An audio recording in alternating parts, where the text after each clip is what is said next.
Welcome to Woman Unzipped, a podcast featuring women who share their lives truthfully, vulnerably, and powerfully with moi, LeahRose. I believe that sharing your stories gives you access to transformation, and that when you step into your life with commitment, everything is possible. Join me for stories and shares with women from all walks of life, careers, and lifestyles. Welcome. Hi, everybody. Welcome to UnZipped. Woo! I am here today with Catherine Goerz, who is a senior organizational change leader. And we are going to talk about how to take mindfulness into our workplaces. Because a lot of us have daily jobs where we work for bosses, or we work in corporate, or we work in, somewhere where we have other people depending on us, and or we have to, do what a boss says, and that can bring up challenges for people. Yeah. So we're here to talk with Catherine today about how to bring mindfulness and to bring the change within. Yeah. Transform within. Hi, how are you doing? I'm doing great, LeahRose. It's good to see you this morning. Yeah, nice to see you. Thank you for being here.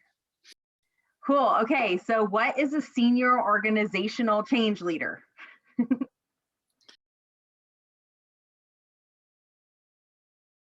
This means facilitating big, complex changes in the workplace. And these can be all kinds of changes. This can be merger and acquisition, where there's a bunch of new employees coming in to a company after they acquired another company. That's a big change. A big technological change, like maybe the company's moving everything into the cloud. So huge data migration project. It's cultural. You might be trying to roll out a new leadership program that's different from what's ever been done before. That's a change. So any big change that happens to people, processes, systems, cultures, I help facilitate that for organizations so that they can live and breathe and be the best they can be. That's awesome. So we're talking like big companies. Not necessarily. I mean, I've only worked for some big Fortune 500 companies, usually companies that have global reach, a few thousand employees, but change happens everywhere. Change happens on every level. Yeah. And someone who does what I do, who facilitates big organizational change, it doesn't matter who the company is or how big it is. It's all based on helping people in the company get through the change. Got it. Okay, so I can imagine that when people, there's the company and then there's the people, right? Yeah. And what's that like for the people who are going through this change? I imagine that you facilitate a lot of your work with them. Is that correct? Yes. It's like any other environment where people are going through change. Sometimes I call my work being like a corporate therapist, or a personal coach for a corporate organization, because it's the same basic things. My job is to understand what people are going through and to put myself in their shoes and use every empathy skill I have and empathy exercise, because I do exercises in empathy, to try to understand. People want to go from here to there, or if a company wants their employees to go from here to there, what do they need to know? What do they need to learn? How do we want them to behave? So I deal with people who are in a lot of resistance to change. Okay, people who don't think it's relevant to them, or they think, oh, this change doesn't really affect my work. I'll figure it out later. And most of it's based on fear. People, just like anywhere, do not want their normal day-to-day situation to be derailed. So my job is to help them go through a big change with as least impact as possible, but with maximum learnings, right? We're trying to shift mindsets and shift behaviors. So I could do this work in any other setting. I just happen to do it in the business setting because that's where I've been working for 20 years. Yeah. And I get the weird idiosyncrasies of business settings. Yeah. Mm-hmm. And so really this work could be focused towards anyone who is listening today that may be going through a change, whether it's at work or it's something personal, like any sort of change. There's transitions that happen in all of life cycles. Yeah. Yeah, that's a really good way of putting it. Because look, at the end of the day, people are people, whether they're at work or they're at home. So whatever change you're going through, it all comes down to the fact that we have our own motivations, our own dreams, our own perspectives of which direction we're going. And when we see a need for change in our lives, people react in a million different ways. Right. So my job is to help shepherd people through all the uncomfortable aspects of change. Yeah. Okay, good. Yeah. So this is now we're going to get into the good stuff. Yeah. What are the uncomfortable aspects of change? Oh my gosh. I mean, fear, the big F, fear. Yeah. Right. We are afraid of change because it disrupts what's familiar. And more than ever, now a year of pandemic lockdown, or lockdown's actually lifted, but we all know that when your familiar world is disrupted, it's very disconcerting. It's very discombobulating. Some people have more tools than others to manage their own experience of change. All right. So first of all, fear. We fear what's different. We fear that we're going to be expected to do things that we've never done before. We may distrust where the information's coming from. Oh yeah. Right. Often when there's a big business strategic objective, some employees, they don't care what the CEO of the company is saying. They don't even know that that person even exists sometimes. Right. They're like, why is that relevant to me? So there's a distrust, there's a fear, there's often there's something deeper going on in that a human being may be going through their own like deep personal stuff at work that no one knows about that causes friction and slows down their ability to move ahead with change. However, what I've realized over the years is that FEAR is an acronym for false evidence appearing real. Yeah. Okay. All the time, we are detecting things that we feel are a threat, right, to our well-being. And you may not even be conscious that you're doing this. We do this so involuntarily and so automatically. So part of what I'm all about, and it affects my work, is being able to detect when you are triggered by something and learning how to reorient yourself back to center and back to the present moment, which is the only moment that's ever happening. So this is something I've been practicing in my own life outside of work, and it's very relevant in work. You know, every day we are being asked to reinvent ourselves into the next highest version of yourself. And what is that highest version? The highest version is the one that is actively letting go of and shedding old programs, beliefs, thoughts, assumptions, stories that are obsolete and irrelevant and outdated. And the more you shed, and the more you know that shedding is possible, the higher your potential becomes because you're less weighed down. Right. By the past, by your beliefs, by all of those. Yeah. Yeah.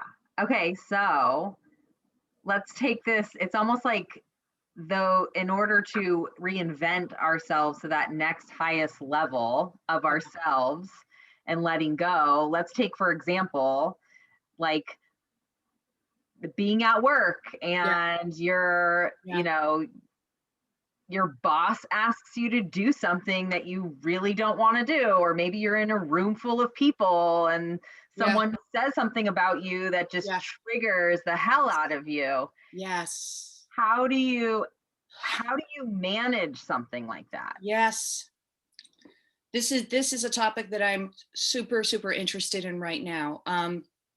Personally, I'm on a path of my own reinvention, and part of that is having daily awareness of where I feel that I'm being triggered, stuck, punished, rejected, abandoned, like all those like ouchy, painful things that happen in a blink of an eye, and they may not even be visible to anyone outside of you, but you feel them, right? Right. A few weeks ago, I was on a Zoom call, of course, because we're all Zooming, and a coworker got a piece of feedback, and I watched their face very closely once they got the feedback. And I'm very aware of body language and facial expressions because they say so much. But I watched their, I watched their face just fall. Yeah. And I saw, oh, that just hurt them. They were told that what they're doing is not the level that they're supposed to be working on. And I could see that person spinning out, and I get it because I have been there so many times. So what I've realized is you cannot expect the environment around you to change. You can't expect a boss, manager, team to get you, to understand you, to know how to talk to you, to understand your issues.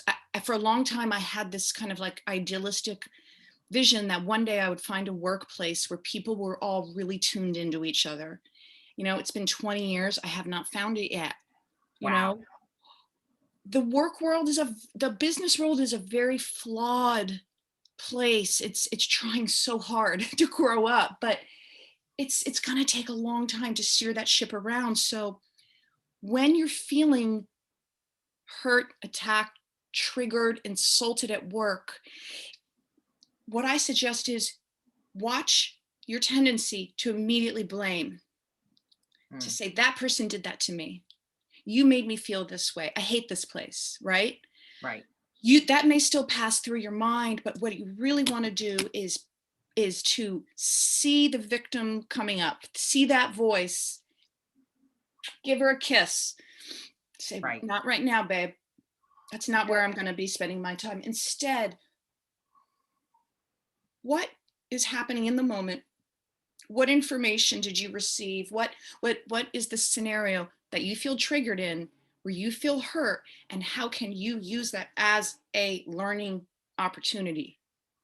What can you get out of this? What's the goal? What's the gift, right? And if you can even say to yourself, I'm glad my boss said that to me in a group. I'm glad I had to face that embarrassment of being, identified as someone not pulling their weight, because wow, now I have to deal with what that feels like. Thank you. There's a quote or a story, I'm going to get it wrong, but it's about Gandhi. At one point, one of the times he was imprisoned, and he was given a blanket by the guards to wrap his body, and he didn't wear much. He wore a dhoti cloth, not much more. And that blanket had fleas in it. So the story is he gets bitten by fleas, but he thanks the guards for that, because he now knows he can also handle that and still be centered in the present. Yeah, yes. People are a lot more resilient than I think they know. Yeah. I've worked with hundreds of people in leadership, and really understanding those voices, like, right, if we were to go back to like your example of the woman in the Zoom meeting who got the feedback, you watched her body language. It's almost like she started to collapse. Yes. Her feelings got hurt. How do you, there's a voice there, right? We have to identify that voice, because that's the part of you that's triggered, right? There's a certain voice that comes out when you get a certain type of feedback. Yes. So what do we do with that voice when we hear it, right? Yeah. I think essential is to first be aware that that is a voice in the myriad of voices that are chattering away, right, within Right. our being. The voice of the scared child in you, the voice of the victim, the voice of the person who has felt left out, rejected, abandoned. Each one of those voices is responding to stimuli that reminds them somehow of an ongoing narrative they have in their life, and that just becomes Right. another plot point. Right. For example, I'm a consultant, right? Which means when I'm full-time at a company, I don't always get to do all the same things that full-time employees do.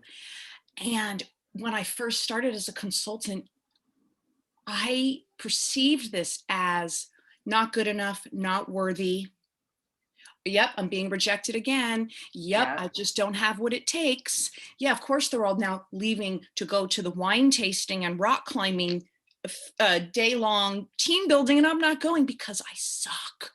No, it took me a while to figure out, Yeah, legally, wow. companies cannot bring their consultants to certain activities because there's a liability issue when you're a consultant. They don't want to have to cover you outside Right. of the work world. Oh, okay. And it's not So about you. it's But I'm not sure about you. but that voice still comes up. And Yeah, I think it's awesome that you know that voice. Like yeah. my voice, and it's really distinct, is like she's like, what the bleep? Oh, It's like this like naggy, mm, like, if I got left out, I'd be like, what the hell? Like, mm. these people don't know what they're missing. Like, it's Oh, just like a mean, kind of like wow. naggy, like, Yeah, and I know when that voice comes in, like, yeah. oh, there's something going on here. Yes, Yeah. there's something. Yeah. So, like, going back, right? Mm-hmm, When that voice comes up, mm-hmm, I mm-hmm, heard you kind of take that example of not mm-hmm. getting invited to the Yeah, corporate day and like not taking it personally, and how that kind of took the charge out of it, right? Giving yourself another way to understand what was going on. That's yeah, not your feelings getting hurt. yeah. In order to get there, though, in Yeah. order to get to the other side of not taking it personally, it requires you to sit in your pain, sit in your rejection, Mm. sit Mm. in your abandonment fully, Yeah. feel that pain. Yeah. When I felt rejected on that particular scenario, I felt my cheeks get so hot. That's what happens to me. I blush really hard and it hurts almost. Wow. And I found my body starting to curl in. And what I've now learned is instead of trying to immediately get away from that situation, like getting up from your chair or sending an email to your, whatever, your coworker and being like, oh, these people fucking suck. Oh, I swear. Sorry. It's okay. It's fine. Instead, stay there. Stay in that feeling. Okay? Be there. Feel all the emotions, the different tensions in your body, the kind of like disgusting, maybe like body feeling of, oh my God, I'm screwing everything up. Sit there, because there is something that happens when you sit with what is. It starts to lose its charge. And there is some courage and faith that needs to be practiced. Have the courage and the faith to sit with your pain and watch it start to dissipate. And right there, you are learning a built-in self-calming mechanism that's actually a bit kind of like, what's the word? It's not intuitive that if you sit with the pain, you will relieve the pain. But as a practice, and this is a mindfulness practice, sit with what's happening. And what you'll learn is that you develop, you could call it muscle, skill, capacity to sit with difficult situations. Mhm.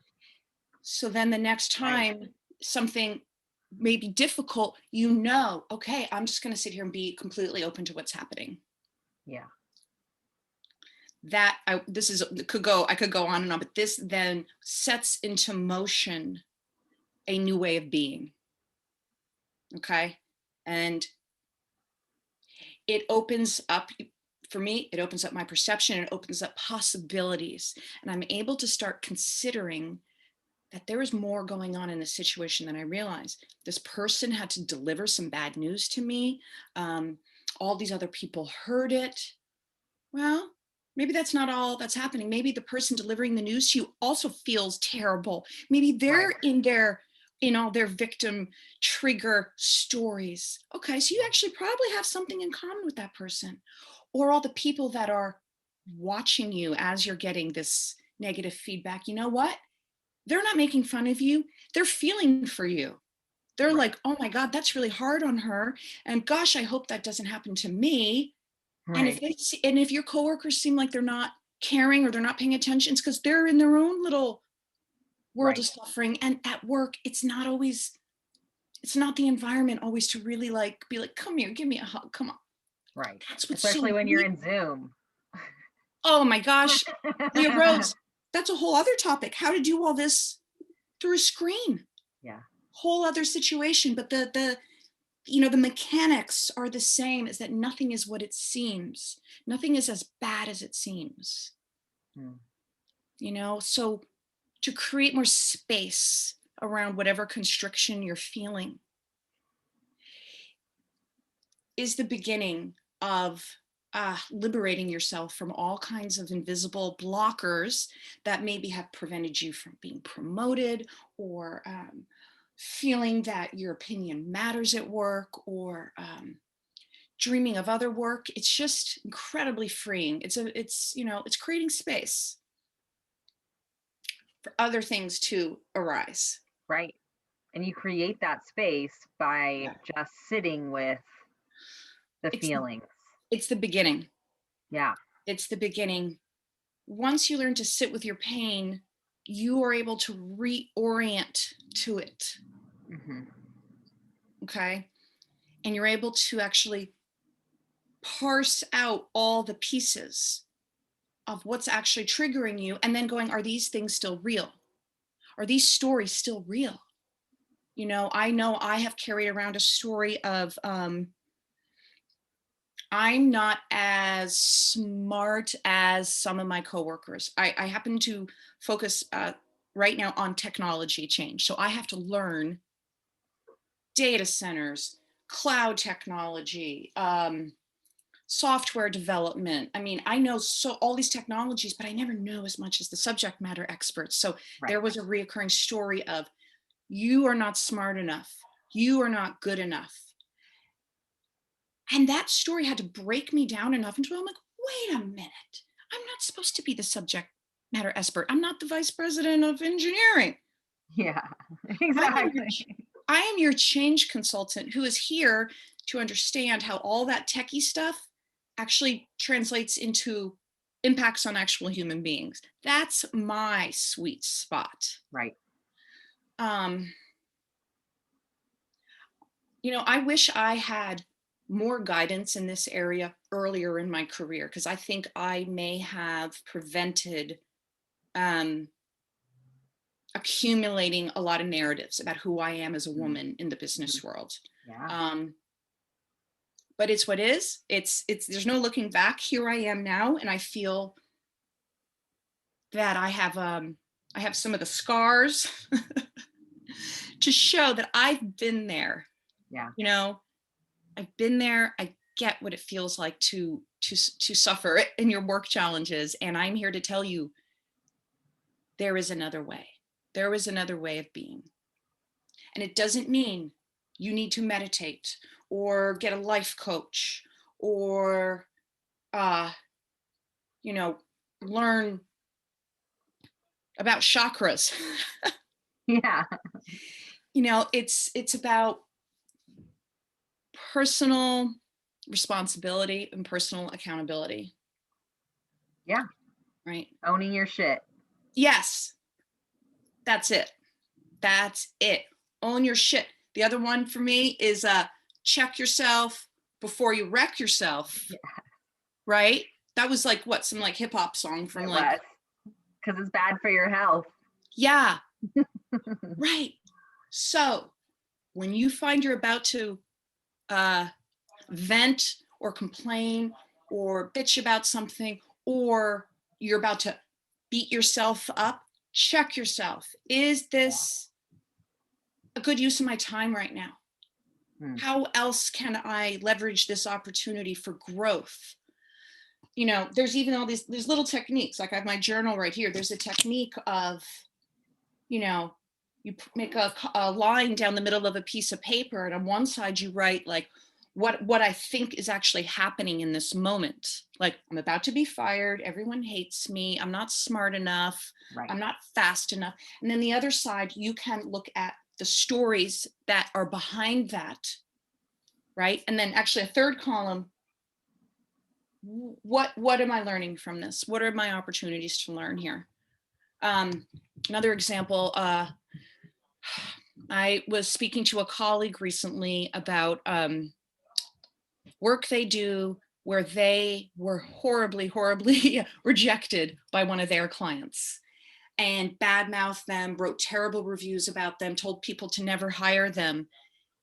And this person was absolutely traumatized. Like, oh my God, this one client of mine is now talking shit about me all over the place about how bad I am and to never work with me, and that if you've ever worked with me, people should take their money back.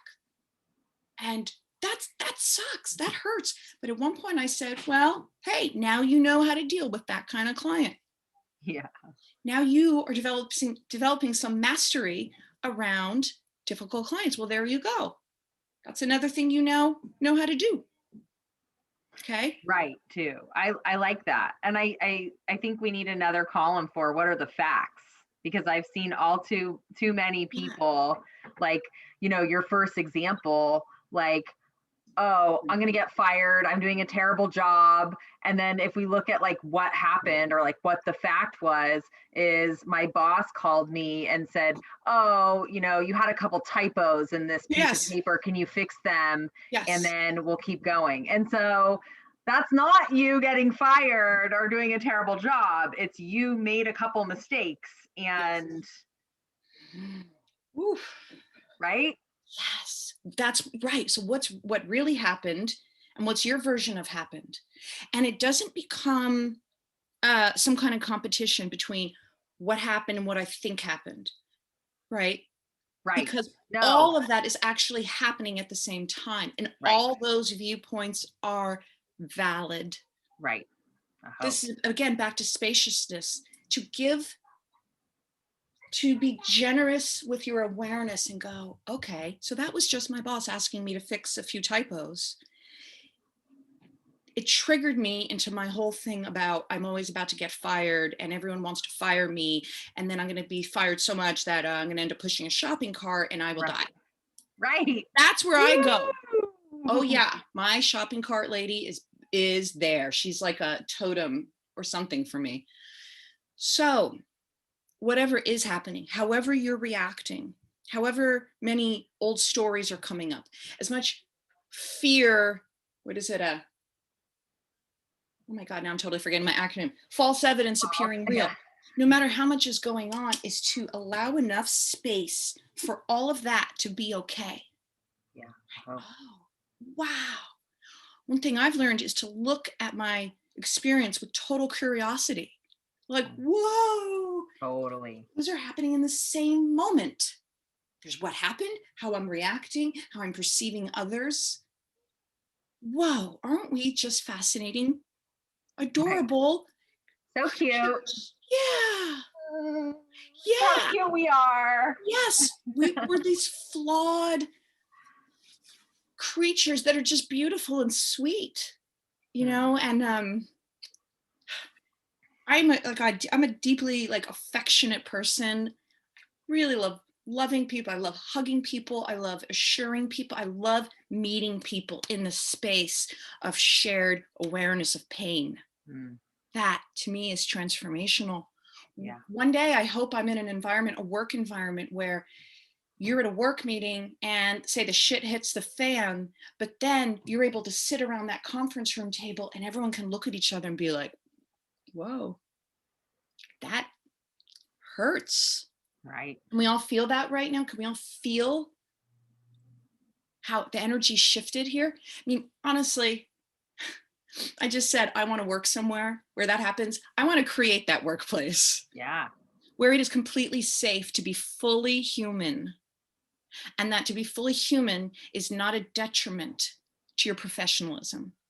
You're not going to get dinged for your humanity at work, but instead your humanity is actually an incredible resource for the company, right?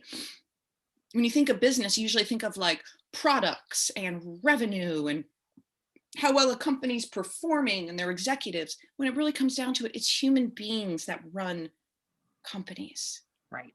We are the most important bits. So, I mean, I have hope that this is a shift in business. I mean, I know it is. I was on the board of directors of Conscious Capitalism, which is this amazing organization that's working to bring in more humanity, love, collaboration into the work world. The company I'm at with right now is deeply focused on reinventing the employee experience from a place of humanity, compassion, empathy. It's mind-blowing. I'm actually at a company that really believes in this stuff. I led a empathy exercise the other day, and it was totally received. Like everyone's like, well, of course we need to deeply understand our people. Tell me, Catherine, how do we do that? You're the expert. How do we do it? And I was like, Nice. you know? Yeah. Well, thank you so much for doing this work. I mean, this sounds pivotal for the people who, you know, are in big business and small business, but like, because we're talking about kind of larger organizations. Yeah. This is Yes. good. Really good. It feels good. It's have you heard of like the Trojan horse metaphor, that, you know, the Trojan horse was brought into whatever city it was brought into, terrible memory, sorry. And it wasn't actually like a big like wooden horse sculpture. It was actually full of soldiers. Right. Right. And then like a door was open and they all spilled out and fought this war and won. The Trojan horse idea is that you can bring an idea or a practice into an environment that is not, it's the thing you're actually introducing to the company or the business setting is not what it first looks like. So I will admit, right? I work in business, I work in a business setting, I have a professional resume, whatever. But what I'm really doing is I feel called to bring love into any environment I work in. I found a line of work where that is a Trojan horse, where I can bring it in. And more than ever, the world needs this right now. We need as much love energy brought into every sector of society, government, business settings, nonprofit, world affairs. Everyone could benefit from a little more love energy. I feel called to do this work on a level that is so deeply true in me. It's inexplicable sometimes. But I know I have the superpower of knowing how to be in the corporate world and bring in the sacred feminine, bring in empathy, bring in mindfulness, and be able to execute certain ways of being at work that then have an impact on the entire business. It's a long vision. Yeah. Right. But there's a lot of people doing the same work I am. Definitely. Okay. Yeah. This is So yeah. We're kind of like an undercover force bringing consciousness into business. Business. Yeah. Nice. Yeah. Well, thank you so much for this talk. How is there anything else you would like to say? How can people find you? How can people connect with you? You know, honestly, LeahRose, right now, I don't have any, I mean, I have an email address, but I have a website, but it's very outdated. Honestly, you could find me on Instagram. Good. I'm also good enough. yeah. I'm a mom, and I'm a budding photographer, and I really love crazy psychedelic images. So if you go to my Instagram, you'll see it's a lot of pictures of my family and really trippy stuff because, I'm a trippy chick. Otherwise, you can reach me on Gmail if you want to talk. It's Kathy with a C, Goerz, Kathy Goerz at Gmail. If you want to talk more about this, I'd be happy to. Anyone out there, I'm passionate about this. I know a lot of books and resources and groups that are doing this same kind of work, transforming business.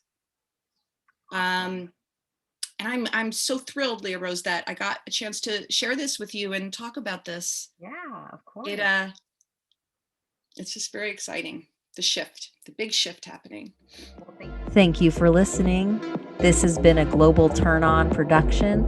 I'm LeahRose Barber, your host.